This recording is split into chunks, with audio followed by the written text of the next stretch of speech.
Le livre sur la place, c'est le rendez-vous annuel des Nancéens avec le livre.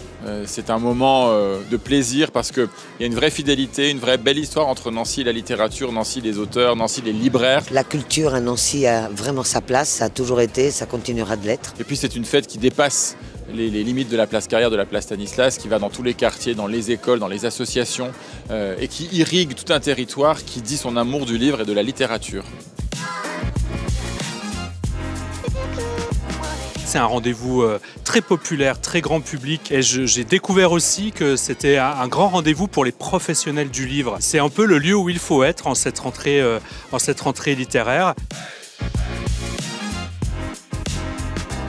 C'est une rentrée littéraire qui est très variée, qui est extrêmement riche.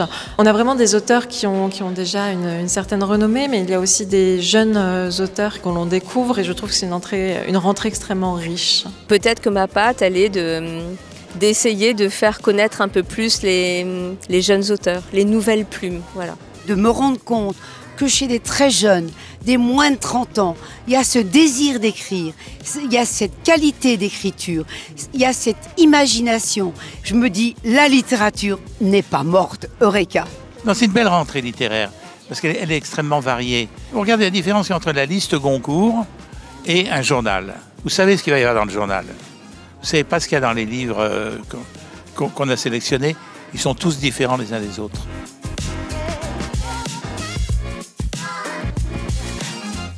On retrouve les impondérables du livre sur la place, bien évidemment, près de 600 auteurs, 215 qui sont programmés, des grands rendez-vous, les remises de prix que l'on connaît, et puis des nouveautés avec notamment une place renforcée pour la jeunesse, pour les enfants, les adolescents, avec un nouvel espace qui a été aménagé. Sarah Polacci, qui signe là sa première édition en tant que commissaire général, a voulu aussi innover les rendez-vous à Nancy Thermale avec le théâtre de la Manufacture. On a eu la chance cette année de découvrir le Goncourt des détenus qui commence sur Nancy. Des rendez-vous aussi peut-être à destination des publics qui ne viennent pas habituellement et je pense notamment à l'opération Le Livre Suspendu qui est une opération de lutte contre les inégalités d'accès aux livres et à la lecture. Vous achetez un livre, vous en achetez un deuxième, le premier vous le gardez pour vous et le deuxième vous l'offrez à des publics qui n'ont pas les moyens de venir au Livre sur la place.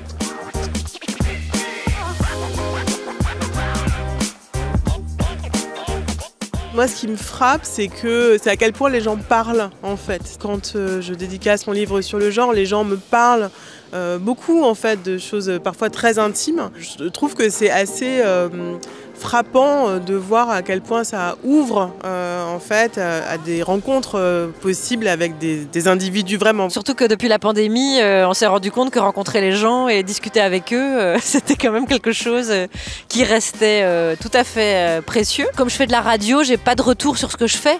Je vois pas les gens, je suis enfermée dans un studio et donc le fait de pouvoir signer un livre ou faire une émission en public et rencontrer les gens qui gravitent autour du festival ou qui y participent, ça permet d'échanger sur qui sont-ils, eux de me poser des questions et d'échanger nos préoccupations, nos visions sur le monde et peut-être qui sait un jour changer le monde, on ne sait pas.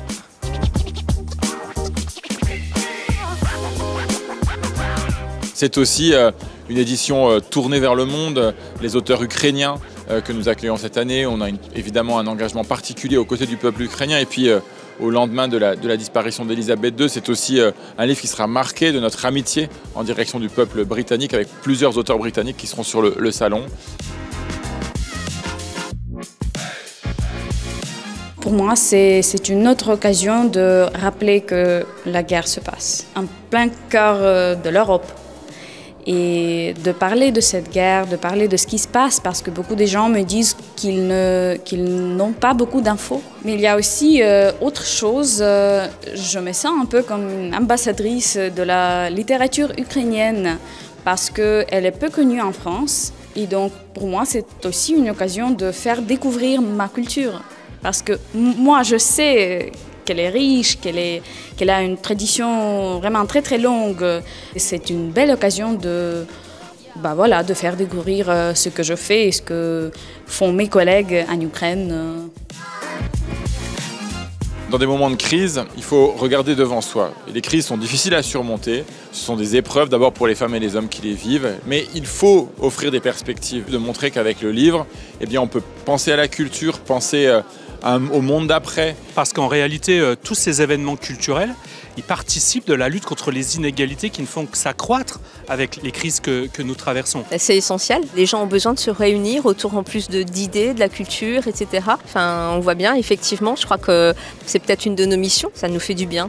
Et je suis sûre que ça peut aussi bouger un peu des choses. Les gens, eux, vous disent que c'est important en venant et en participant. Ils en ont besoin, comme nos jardins ont actuellement besoin de la pluie. Ils ont besoin de ce rafraîchissement de la pensée qu'est l'action culturelle. Puis on a besoin de beau et la culture, c'est du beau, la littérature, c'est du beau. La littérature nous aide à se comprendre, à nous comprendre. Mais je pense que tant que nous aurons la possibilité, la capacité de lire, de chercher des réponses aux questions qui sont les nôtres, nous vivrons et nous saurons sourire et nous aurons les armes pour vivre. L'homme a toujours eu besoin de ça, toujours.